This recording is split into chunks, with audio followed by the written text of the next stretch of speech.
losing control. I'm seeing red. Watch you rise, watch you fall. Now I'm about to break. Face the pain, no escape. Can you step to this? Face the pain, no escape. Can you step to this? Face the pain. Face the pain, no escape. Can you step to this? What's going on, everybody? Welcome to another episode of the Fixed Fights podcast with Kurt and Ben. As always, I'm Kurt. I'm here with my main man, Ben. What's going on this week, dude? Not a lot. Just chilling. It's a rainy day in Kansas City. Oh, before I forget, let me confirm this is still true, but I forgot to give a shout out last week to both my girlfriend Mary and my buddy Mike for giving. Oh no, it's no longer true, which is good news for us. But I was gonna say, both of them simultaneously gave us a follow on YouTube, which gave us a very nice 69 subscribers. But now I look, and 70. since we're at 71 even, so that's good. Please hit subscribe, or maybe two people unsubscribe, so we're just always at a nice 69. Who knows? But shout out to them. I said they literally clicked follow, and I was like, all right, I'll give you guys a shout out on the podcast for sure. And then I forgot, so here we are. I did notice the 69.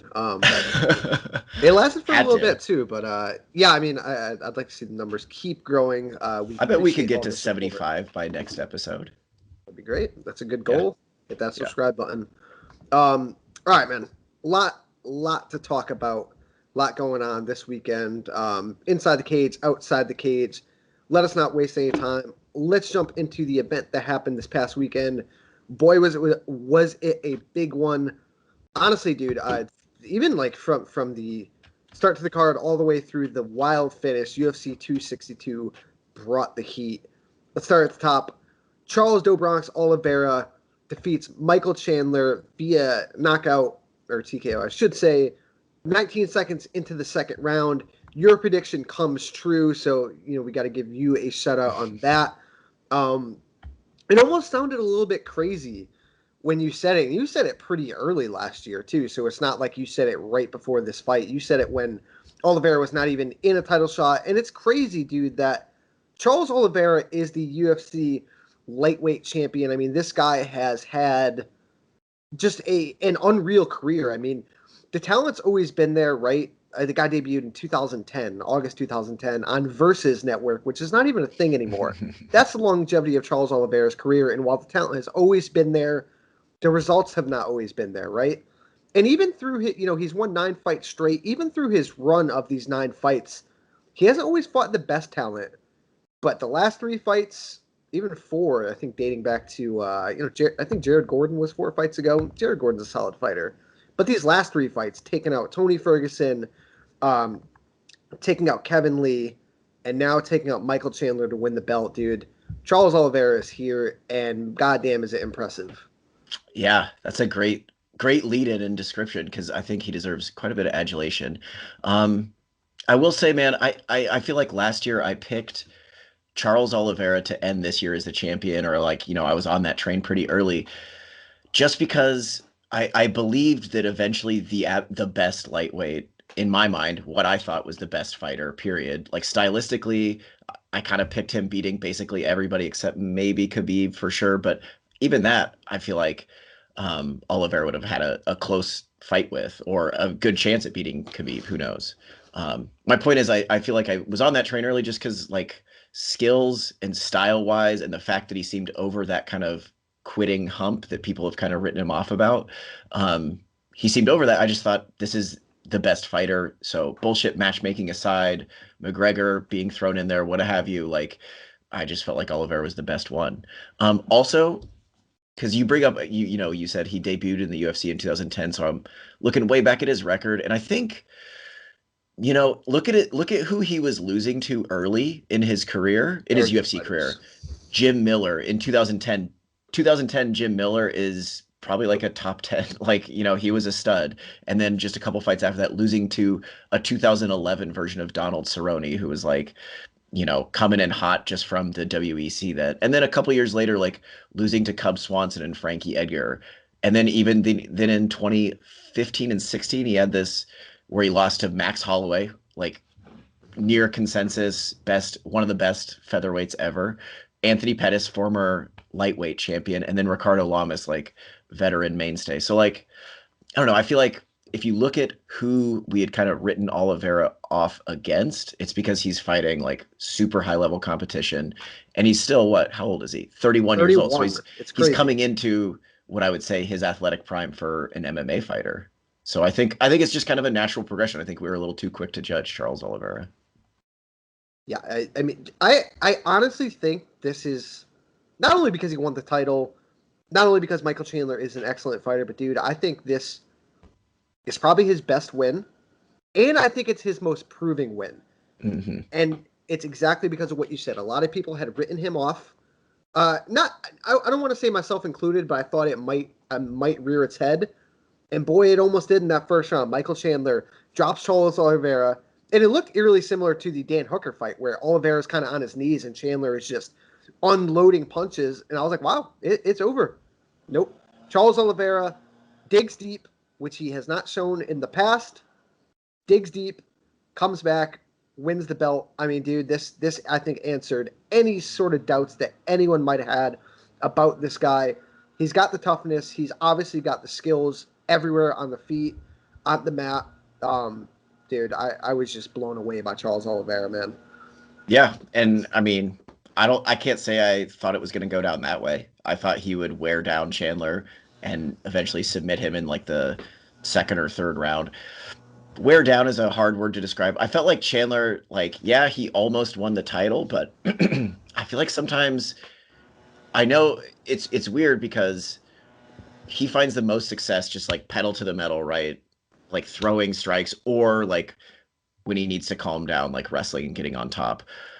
I feel like here it would have helped him just a little bit to take his foot off the gas, especially to start the second round. I think he was still juiced up, but I think he still thought like, I'm going to finish Oliveira here right away. And, it's a fine line between like dance with the partner you came with, right? Or like ease up a little bit on the gas, Michael Chandler, and like slow down, make sure you're defensively sound. I feel like he just kind of threw himself into the fray in the second round without much respect for what Oliveira was going to send back. Yeah, if you look at the final sequence, and he throws like, because he was doing some good body work. He kind of throws like that. It looked like a body punch, and he kind of hangs low, but he keeps himself there for just a second too long. Oliveira lands that left hook, and again, Chandler is super hard to put away. He gets hurt, dude, and Oliveira is just a finisher. Really quick, let's talk about the rest of this fight. I mean, dude, this fight was insane, man. It had like just everything from, I mean, Grappling. Chandler gets his back taken early, and I'm like, dude, this is over. And props to dude. Here's the thing, props to Chandler, man. I think although he lost, although he got finished, dude, I think Chandler's stock only goes up from here. I mean, he had the most dangerous submission fighter in the UFC's history on his back with a fully locked in body triangle. He gets out. He almost finishes him. Yeah, he gets finished, but dude, props to Michael Chandler.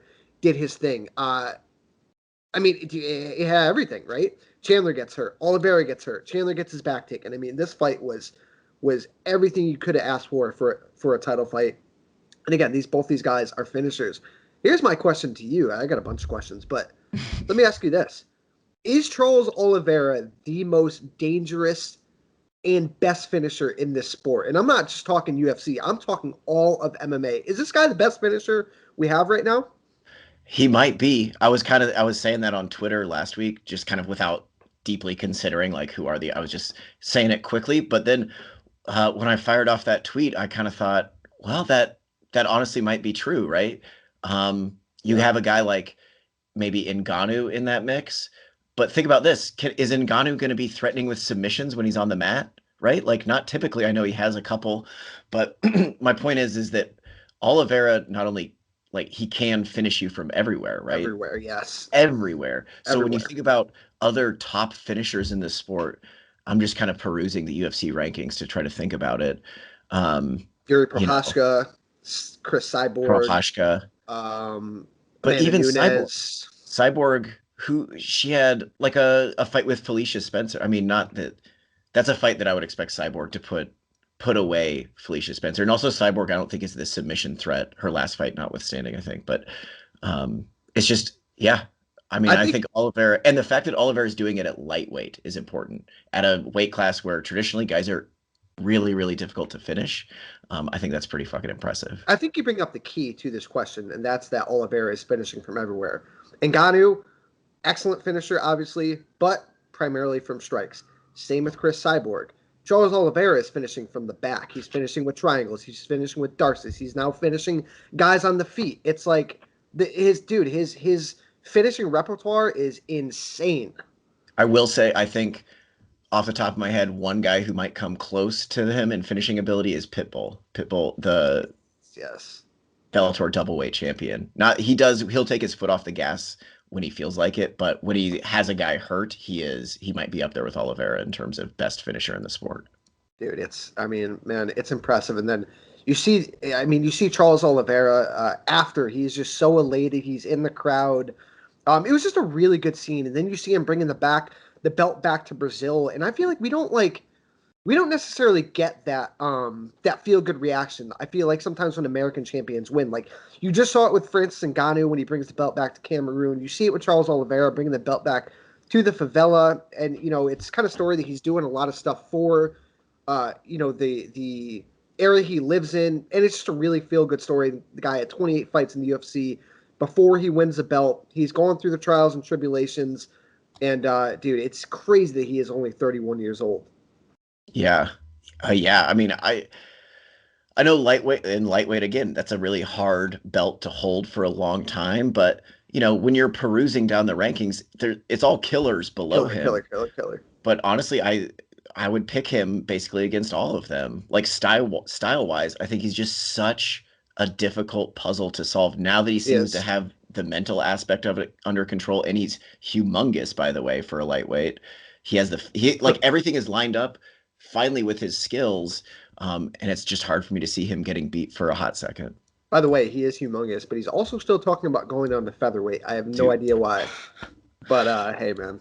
He looked Michael big. Chandler's not a small 55er, but I thought Oliveira, obviously he's taller, but he looked basically just as thick. Yeah, he's a big boy. Who's next?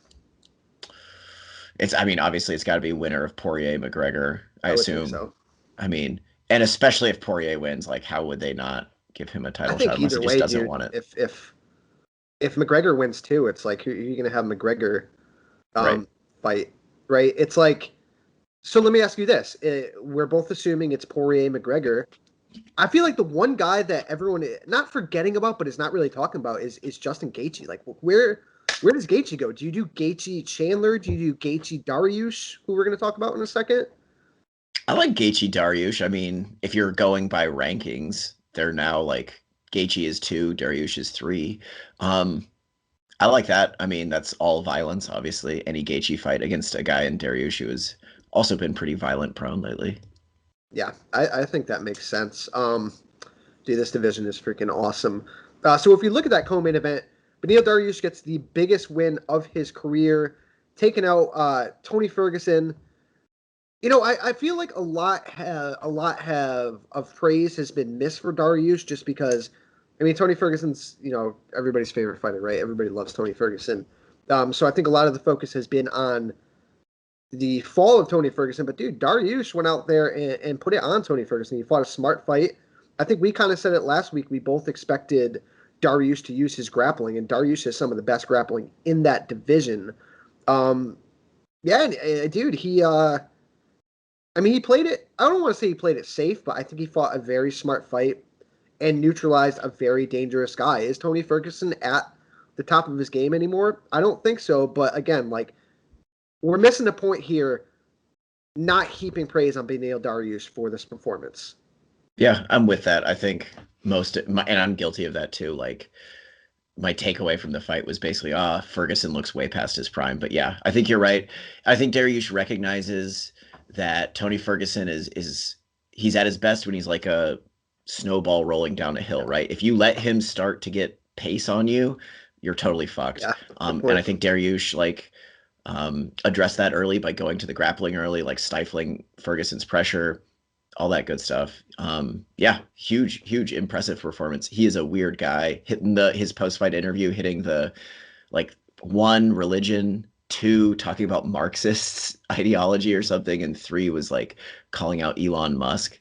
He's a goofball, I think, and I think a genuinely weird guy, but I'm all about it. I like him, man. He seems very well spoken. Yeah. He studies the game. I think he's a big player in this division, man. With his skill set, I mean, dude, he can go to the trenches, but he also has shown that he has some of the best grappling. You look at his last two fights. You know, he outgrappled Carlos De Fajeda in his last fight, and now he outgrapples Tony Ferguson. He's due for a big fight. I think the Gaethje fight makes a lot of sense, and that could be a freaking barn burner. Yeah. I mean, Tony Ferguson's obviously not going to get cut, but I think the light at the end of the tunnel is now visible. He's 37 years old, and 37 years old at lightweight is very old, very old. You know, these guys are killers. They're young, and again, it just cycles through stud after stud after stud. Do you have any idea who you might want to see Tony Ferguson fight? I think it's time for him to take a step down in competition, right? You know, fighting his last three fights: Gaethje, Oliveira, Beneil Dariush, stud. Yeah, I feel like there's a couple. I mean, you could put him with a guy who's like a little bit more on the come up. Somebody like Drew Dober, somebody like Paul Felder. Paul Felder be a fun one. But I honestly, maybe this is not a fight you would consider a rematch with Rafael dos Anjos, who is just getting back to lightweight. I wouldn't hate that because both guys are like, we kind of know what both these guys are doing at this point in their career. But here's the thing. It's like if you're watching his last two fights, you're going to tell me that Rafael dos Anjos can't mimic what Beneil Dariush and Charles Oliveira just did to Tony Ferguson at this point. You know what I'm saying? Maybe. He didn't, I mean, he couldn't do it the first time, but how long ago was that fight, man? That was like 2015, maybe. And 16. Now it's almost like, I don't want to say the book's been written on Tony Ferguson, but maybe at this point of his career, it's like, okay, this is probably the safest way to go about fighting this guy. And I feel like Dos Anjos kind of fits that bill. Yeah. Yeah. I mean, to that point, I think Felder then would be a fun fight because I don't think Felder would wrestle him. I don't think so. Nor would he. I think if Paul Felder tried to wrestle Tony Ferguson, Ferguson might submit him. Let me ask you this. Does this change your view? And did you have this view that Tony Ferguson was the guy to beat Khabib?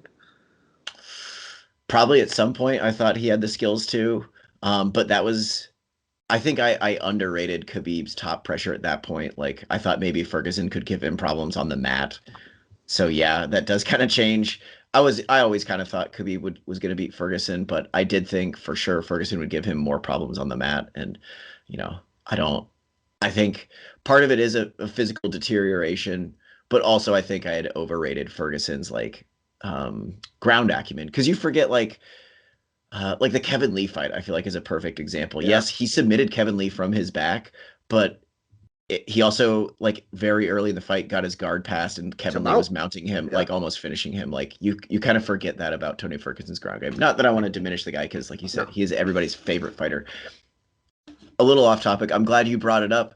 I felt like it was bittersweet that here is Tony Ferguson finally he's fighting in front of a crowd and everybody obviously fucking loves him. Like the crowd is going crazy for Tony Ferguson. And it's real bittersweet that it's coming now, right? In the middle of this losing skid. He never got the title shot. Now it's like way past. And he's finally getting this like widespread recognition for how great he is. It almost seemed like the crowd was like trying to will this man to a win. Like they were really to the point where they were like booing Beneil Dariush, which I didn't think was entirely fair, but I get it. Like they're trying to will this guy to a win, and I'm with you, man. It's crazy. The guy won 12 fights in a row and never fought for a world title, but I mean that fight was just completely cursed. That Khabib fight for whatever reason. Truly.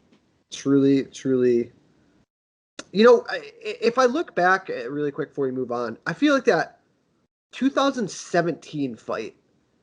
I feel like that was the peak of Tony's powers. I forget where that one was supposed to be, but that version of Tony going into that, I want to say, was that the Tiramisu fight?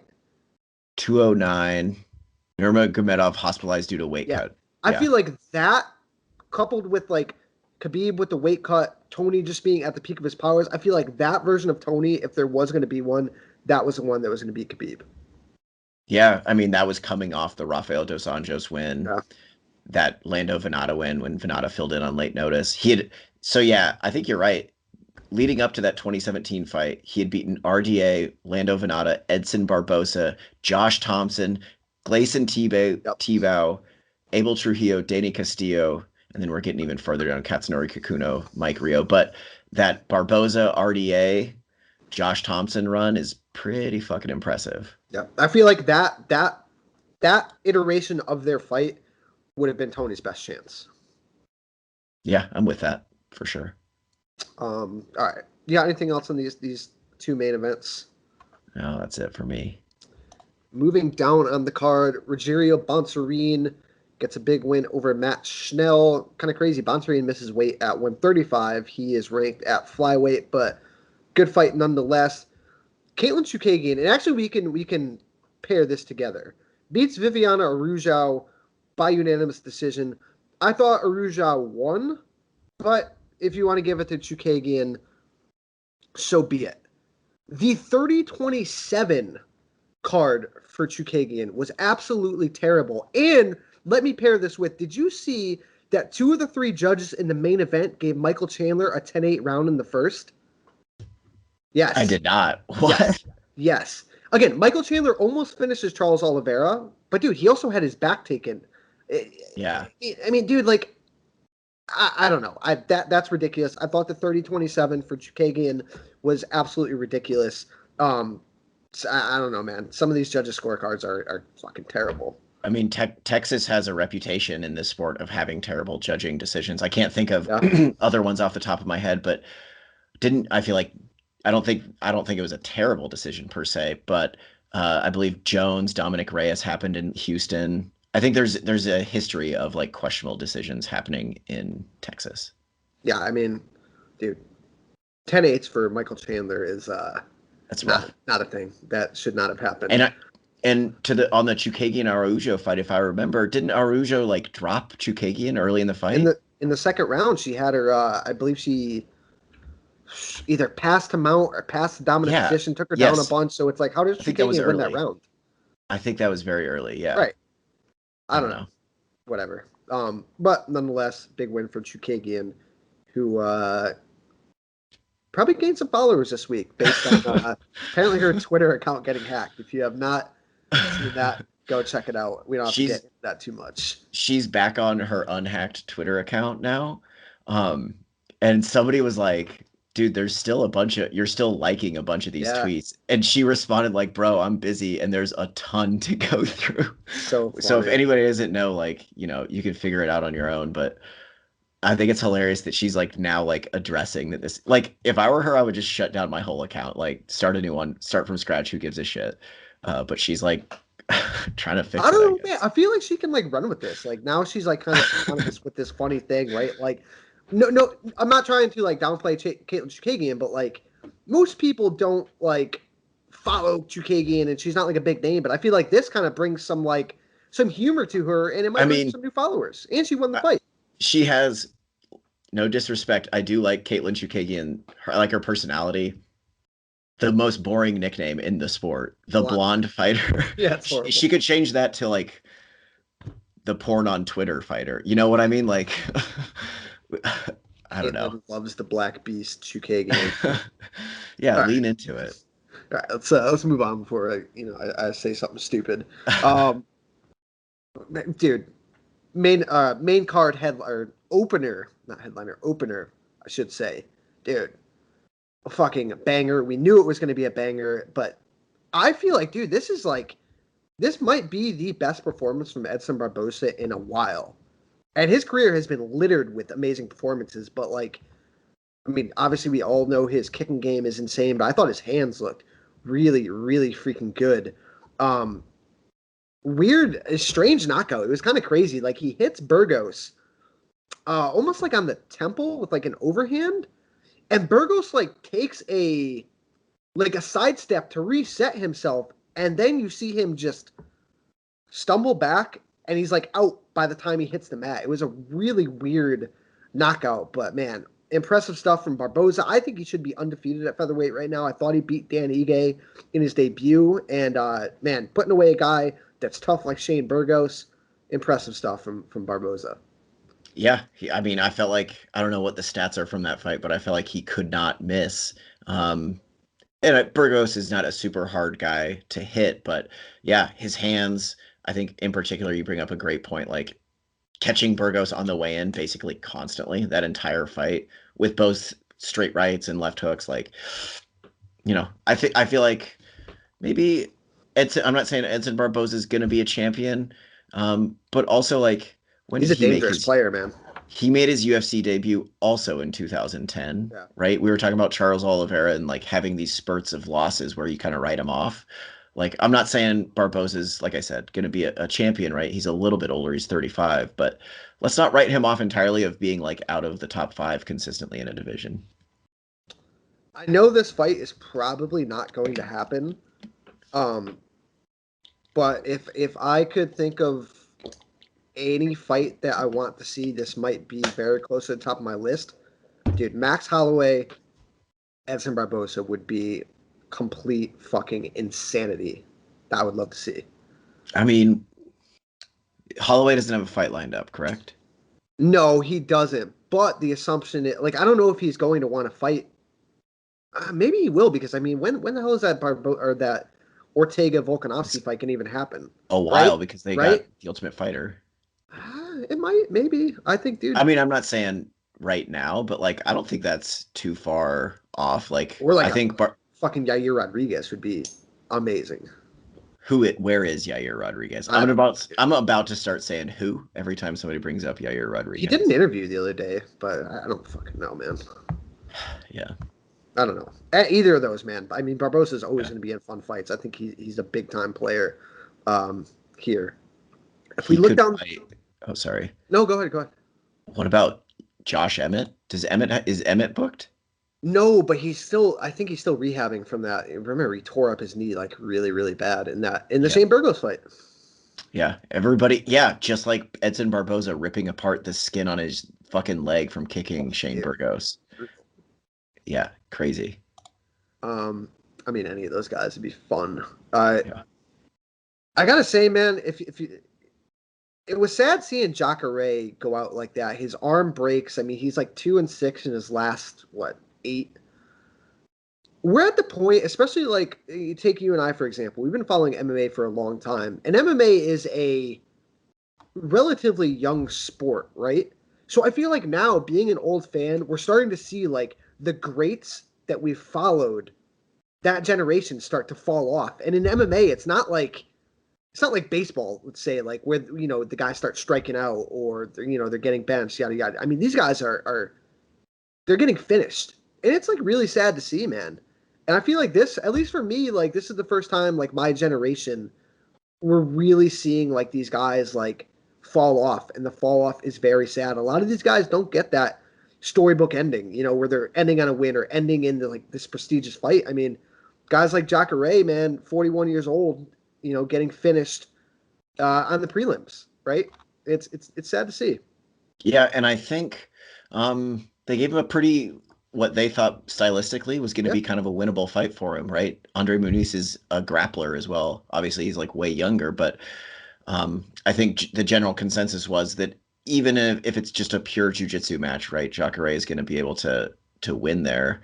So yeah, it is kind of sad. Like, I don't know how much longer he has on his contract. I don't know what his goal is in terms of like trying to ride off in the sunset. I think he's gonna have to. It'll be a while. Like that arm, right? He posted the X-ray. The arm was like completely snapped. So it'll take a minute to recover from that for sure. But yeah, it's sad to see. I mean, losing on the prelims to a guy who's like maybe had 2 fights, I think, in the UFC up to that point. So who knows? I think Jacare. I'm trying to decide, like, what do you think? Do you think he's the type of guy who's going to stick around way longer than he should? Has he already done that? Well, I think that's the relative question, right? Like, has he already done that? And Jacare's another guy where it's like a shame that this man didn't fight for a title because he was on at one point like Mhm. what, a 6-7 fight win streak, and like we thought he should have got a title shot, but it never came. Dude, yeah, he was on what, a 7 fight win streak. I mean, the thing is, No, like, it was 8 fight win streak. but it was just 3 fights ago that he took the light heavyweight champion to a split decision. Like, it's hard to tell where he's at exactly. It's hard to tell from this fight. Like, it could be, honestly, maybe he's not that far past his prime. He just got caught in a position that he totally did not expect to against Andre Muniz. Do you know what I mean? Like, he didn't get starched here. He didn't get put all the way out. The Kevin Holland knockout is weird. But yeah. I mean, we'll see, man. Anyone else on this card you want to shout out that impressed you? Let me look here. Jog my memory. Jordan Wright is like the weirdest looking, not weirdest looking. That guy does not look like he should be as dangerous as he is. I was impressed with him. Yeah, He looks a little bit like an Abercrombie model. Agreed. Christos Giagos picking up. I was about to pick Sean Soriano on our Best Pets episode. I thought Sean Soriano was going to do really well, and then he got submitted. Yeah, I thought this was a fun card, particularly the main card. I had a blast watching. Landon Venata looked really good too. Yeah. Featherweight debut, always a fun fighter. Yeah, really good card, honestly. Had a lot of fun with it. If we move on to this weekend, dude, this main event I absolutely love. And honestly, there's some really good fights on this card up and down it, but this main event is a freaking banger. Rob Font, first main event, taking on Cody Garbrandt. Remember, Garbrandt came back from that that weird streak he had where he lost almost identical the same 3 times, right? He'd hurt the guy, and then he'd get too aggressive and get put out, and then he comes back with that KO of the year contender against the always durable Rafael Sunsao, and now he's taking on Rob Font, who is, I think, long been one of the better strikers in this division. He has crisp, clean boxing. It's hard to get him off of his game. He doesn't make a lot of mistakes, Rob Font, and I think that's what makes this fight so damn intriguing. I absolutely love it. I'm glad that Garbrandt is staying at 135, at least for now. Love the fight. Yeah. And I've been trying to watch these guys' fights lately, trying to prepare for this to talk about it, but also, like, first of all, their recent fights are all fun to watch, but this is a really difficult fight to get a read on. And I think the odds reflect that, like, it's a pick 'em across the board. I think we still don't entirely know for Cody Garbrandt. His last fight was his first, I believe, with Mark Henry and crew. And he did show a much more like measured kind of tit for tat style, but he's not, it's still Cody Garbrandt under there, right? He's still, every punch he throws is still 100%, right? He's not like touching guys with his jab and then like setting up. It's still Cody Garbrandt under there. And then I'm just talking about the very first round of his fight with Asuncao, which was very like the stats on that were something like in the first round, he landed 7 total strikes and Asuncao landed 13. So he is like way less aggressive, it seems. But when it's time to go, he's still, and the knockout, right? That was classic Cody Garbrandt, like leaving his head out there just to like rely on his speed. So I think there's a question there about where is Garbrandt in terms of like, changing his style to be a little bit more conservative maybe, but also still be a knockout artist. I think it's worthwhile bringing up that Garbrandt was one of those guys who got COVID and like really suffered a bunch of long-term side effects. So I don't know if that will affect him. And then on the flip side, like Rob Font, I think he has the skills to like jab Cody Garbrandt's face off for most of this fight. I think he has a phenomenal jab, but Garbrandt is just so damn fast. Like this is why it's such a hard fight to get a read on, because I think on one hand you got Rob Font for sure, excellent jab. When he pieces together combinations, he like almost always lands them, but he does get hit a little bit. Man, I'm all over the place. I don't know what your take on this fight is, but it's basically I feel like it's Garbrandt's speed versus Font's like jab and combination punching. I think Font has a style to really frustrate Garbrandt based on what you said. He's got a good jab. He actually can throw some pretty decent kicks. I think if he has Garbrandt on the end of his jab and he's pumping out those 1-2s, I can see Garbrandt getting frustrated, especially if he gets stung. And then I think we're at the point where is Garbrandt the old Garbrandt where now he gets hit, now he has to get you back and it's going to get him in trouble, or can he fight a measured game? I still lean on the side of Garbrandt not being able to fight a measured game, and I think Rob Font finishes him here. Yeah, so I agree with you. A couple more wrinkles to this fight. I do think, I think what Rob Font brings to the table, he's not like a home run hitter in the same as like Cody Garbrandt, but he does crack. He's a volume striker, but he does crack. When he'll like jab 9 times, and then on the 10th time, he's going to put together a 4-piece combination behind that jab. And when he does that, he hits hard. And like I'm saying, I think it's still Cody Garbrandt under there. Yes. And I agree with you that when Rob Font brings enough power to draw that out of Cody Garbrandt, that like, I have to get you back right now. And I think that will be his undoing yet again. I will say, though, I think one wrinkle worth talking about is Garbrandt actually has a decent like low calf kick or even just a regular leg kick because he's so damn fast. I wouldn't be shocked if he tries to counter Rob Font's jab, because when Font jabs, he's going to be heavy on his lead leg. I wouldn't be shocked if you see Garbrandt going out there kicking Font's lead leg. And if he can do that early, taking away Font's lead leg on the jab, it could be a totally different fight. But I'm siding with Rob Font just because I think he's going to crack Garbrandt and bring out that recklessness. I agree 100%. It is a really close fight, and obviously, like you said, the odds reflect it. If we look at this co-main event, I think it's a big one. I think the winner of this fight is going to get the next shot at Rose Namajunas. I think Yan Xiaonan is undefeated in the UFC. She's on like a 6-fight win streak. She did have a no contest in her debut. She's fought some good names. I mean, she fought 2 previous title challengers in her last 2. Taking on Carla Esparza, who has some history with Rose, right? She beat Rose to become the inaugural Straweight champion.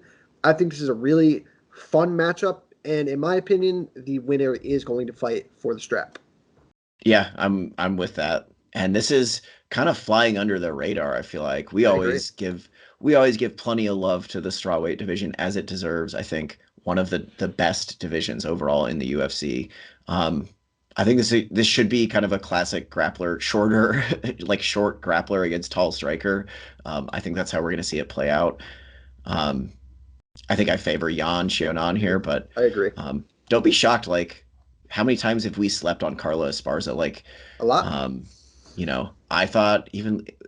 I thought all of her last fights, with the exception of maybe Michelle Waterson, I probably picked against Carla Esparza, if I'm being totally honest. But here she is, man. She actually has decent boxing. I think it could be her undoing if she boxes a little too long with Yan Xiaonan.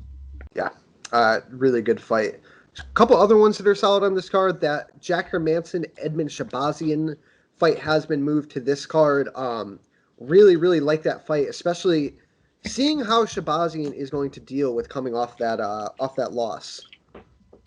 Yeah, I usually say and I actually picked against him in that last fight. I'm proud of that one on Brunson, because I feel like every young prospect who has all these first round finishes, they have to take that like veteran loss where a guy can just stick it out. So yeah, he'll answer a bunch of questions because he's facing another veteran here in Hermanson. Stylistically, I favor Shabazian quite a bit, but who knows?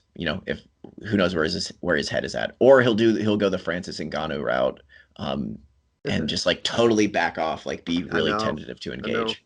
It's always interesting to see how young fighters deal with their first losses, especially a loss like Brunson beat the living hell out of Edmund Shabazian.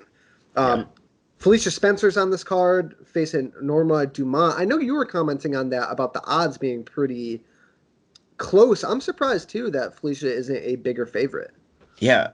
I don't know if people just group all other 145ers that are not named Amanda Nunes or Chris Cyborg in together, but Felicia Spencer is really, really good. Former Invicta champ. Her 2 losses are just against the absolute best. Absolutely. I would be shocked if Norma Dumont gets out of the second round here, if not the first. I agree with that. I know you're going to love this one. Ben Rothwell taking on Chris Barnett. Dude, if you haven't seen Chris Barnett fight, he is a ton of fun. I think that fight is going to be just sloppy, fun heavyweight action, man. I wish it was on the goddamn main card. Chris Barnett is a guy that pushes the 265 limit. His height, 5'9". So like, I love this. I love Also everything throwing about it. like rolling thunder kicks and spin kicks. He is deceptively athletic for his size and stature. Yeah, he's like the Michel Pereira of this Yes. weight class. Only he's like shorter and like way beefier. I also like the Ricardo Ramos Bill El Gio fight. I think that one could be very fun. Oh yeah, absolutely. If we look at Friday night, Bellator is back with Bellator 259, headlined by the aforementioned Chris Cyborg, rematching Leslie Smith. I thought this was a little bit of a weird matchmaking, but I mean, I guess I get it. Leslie Smith, correct me if I'm wrong, but wasn't that Chris Cyborg's debut in the UFC? They had a 140-pound catch weight. I think so. I can look that up, but that was the fight where Leslie Smith had her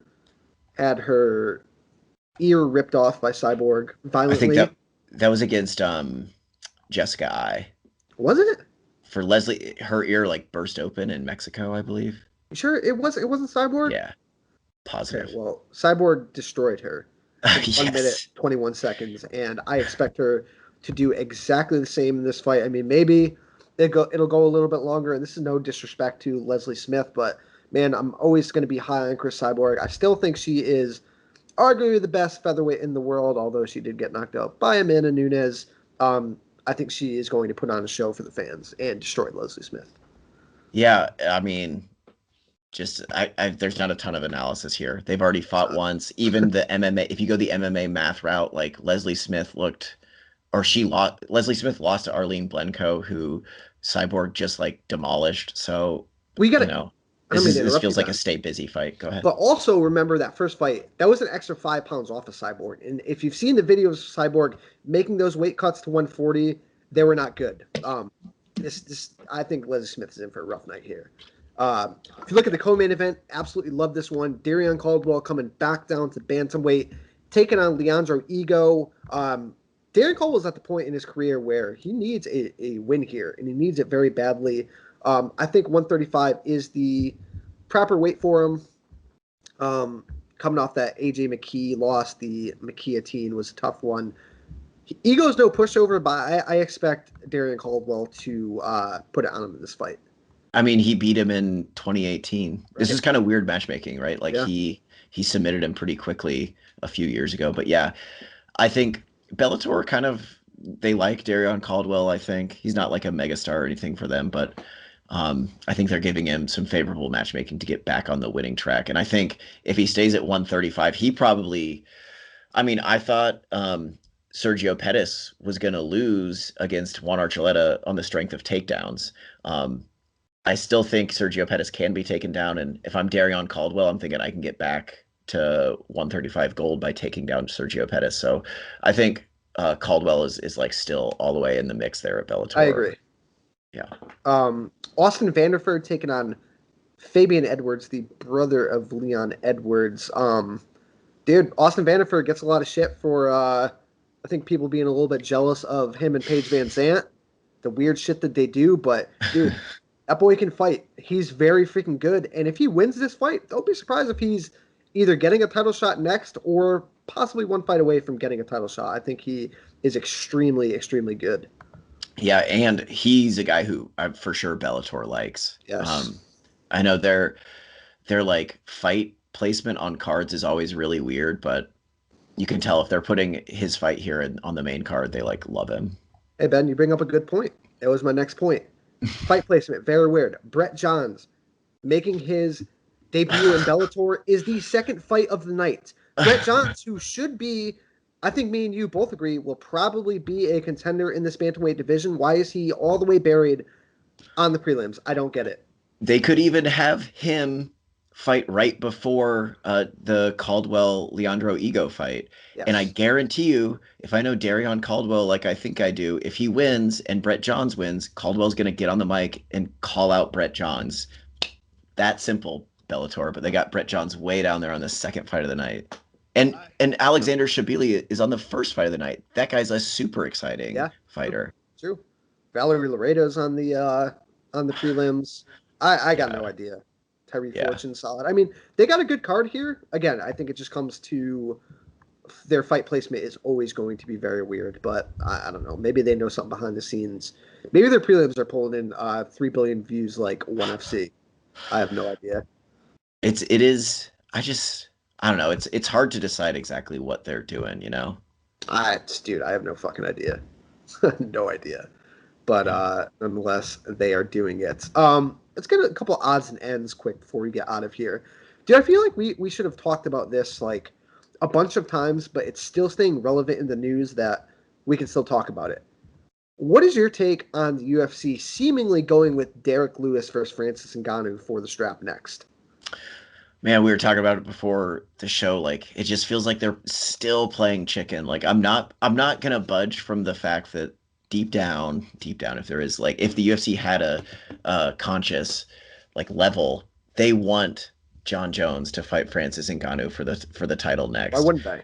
I think whoever is pulling the strings, whether it be Dana White or the owners, I think they want that fight to happen. And I think they're still just playing chicken, especially because we've talked about on this podcast with all kinds of other fighters before. When Dana White drops the famous, he doesn't want to fight fighter X, it's full of shit. That's just negotiation.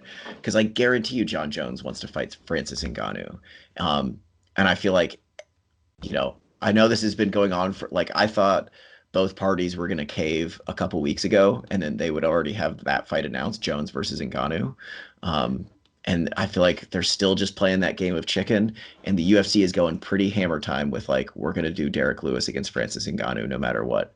Not that I hate that fight, right? I don't either. I think that fight, and we can talk about that fight specifically in a second. I think it's going to be obviously much better than the first fight. Yeah, I'm pretty much with you. I still feel like this Derek Lewis Francis Ngannou fight may get to the gate, and then at the last second, they're going to sign the John Jones fight. I mean, dude, aside from a Conor fight, this is the biggest fight in MMA currently. True or false? True. I think so. True, right? True. I think this fight, I think the extra money you're going to have to pay John Jones is going to be a good investment because it's going to bring in pay-per-view buys. It's going to bring in eyes. I think this fight does over 1 million buys. I would say maybe it does the 1.1, 1.2 range if you market it right, which, I mean, dude, the footage is there. You can market this fight probably better than any other fight. I mean, just John Jones has been literally winning.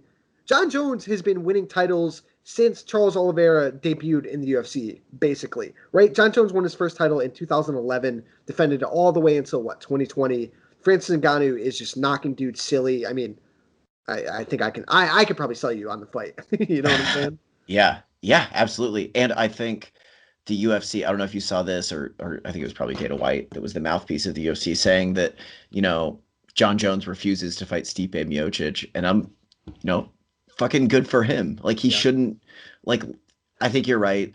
He is your longest tenured champion, right, in history. Yes. I guess maybe not technically because he had a couple breaks for whatever it may be, but I think there's no plus side for him to fight Stipe Miocic. Obviously, it would be a big payday. That in and of itself would be a huge fight, but why would he not want to fight for a belt here to get that status, to get whatever pay bump he deserves? He's talking like he's going to hold out, right? He's posting videos of himself looking massive, by the way. Huge. So he's saying I'll just chill, but I'm still, gun to my head, if you said what do you think is going to happen with this fight? I think it still is going to be Jones versus Ngannou, and it's going to happen sometime this year. I think it happens in 2021. Yeah.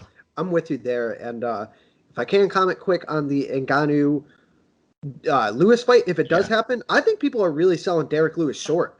I mean, yes, I know Ngannou, is terrifying, right? He's one of the best finishers, right? But Derek Lewis is also one of the best finishers. He also holds a win over Francis Ngannou. He also has an excellent chin. I mean, dude, I love the fight.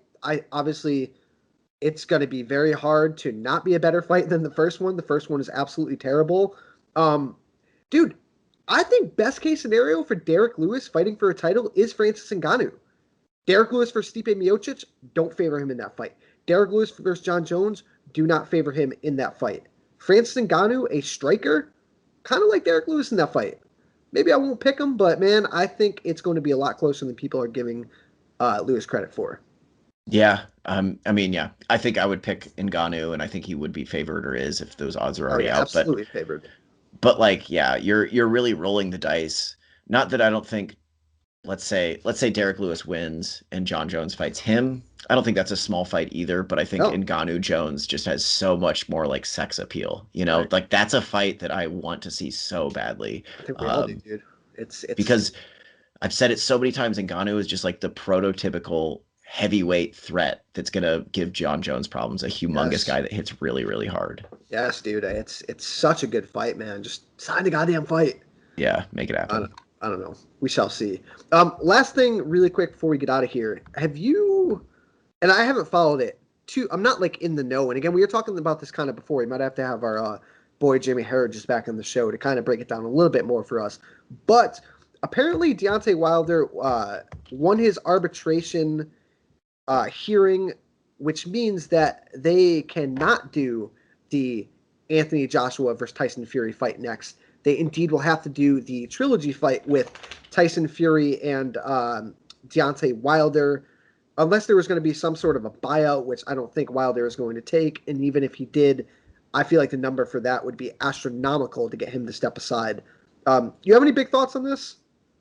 No, and I'm with you. Like, I'm a little out of the loop here. Obviously, it's like fucking disappointing, right? This is why people are like boxing. This is boxing being boxing. Like, this is why, first of all, sometimes the sport can be a little difficult to follow. And second of all, like, why a lot of times it's a disappointment.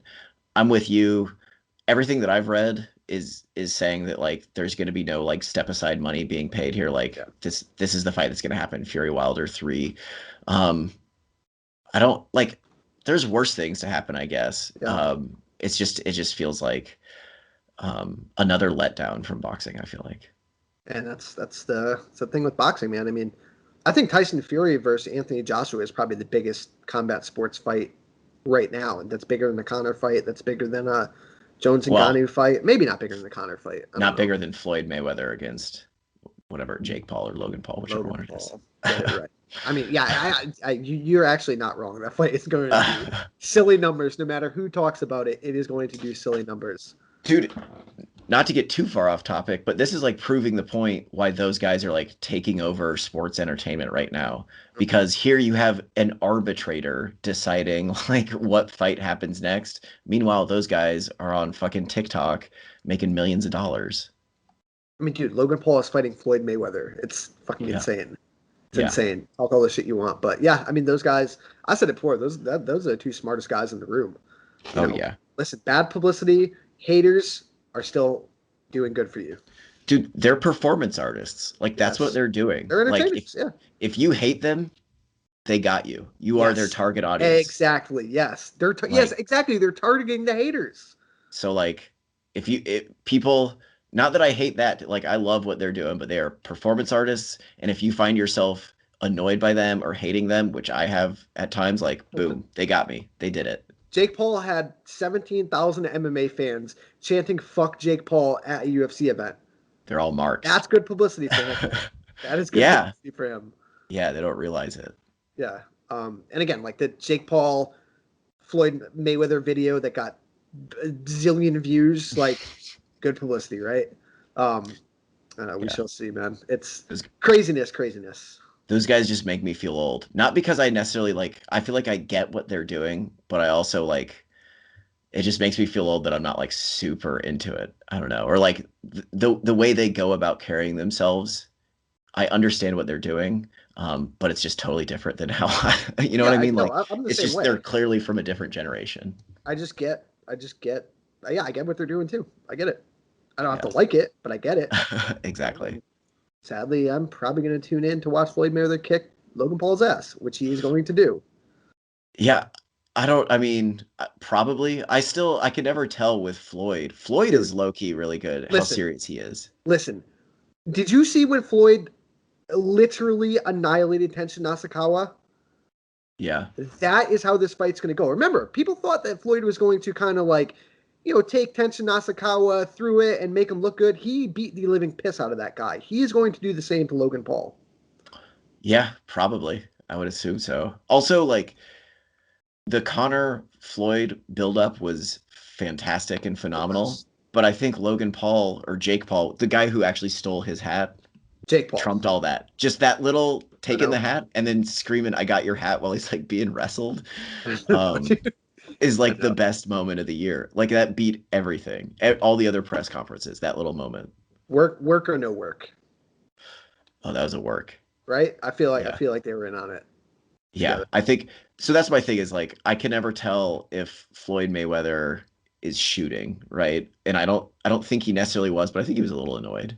Yeah, I think he was annoyed. Maybe he didn't know like Jake Paul was going to steal his hat, but I think like they planned on something happening. Floyd got a little pissed, but yeah, I mean, dude, it got everyone talking about the fight, right? Here we are. Yeah. I know, man. I know. All right, dude. I don't think we got anything else. I think we covered pretty much everything. Got anything else? No, man. Subscribe on YouTube. Get us to 75 by next week. And Yeah. we should have a fun little BJJ interview drop in soon if this comes out before that does, but yes, be on the lookout. Yes. Be on the lookout for that. Hit that subscribe button. Check us out, iTunes, Spotify, SoundCloud. We are all over the place. Enjoy the fights, and we'll talk to you all soon. No escape, can you step to this? Face the pain.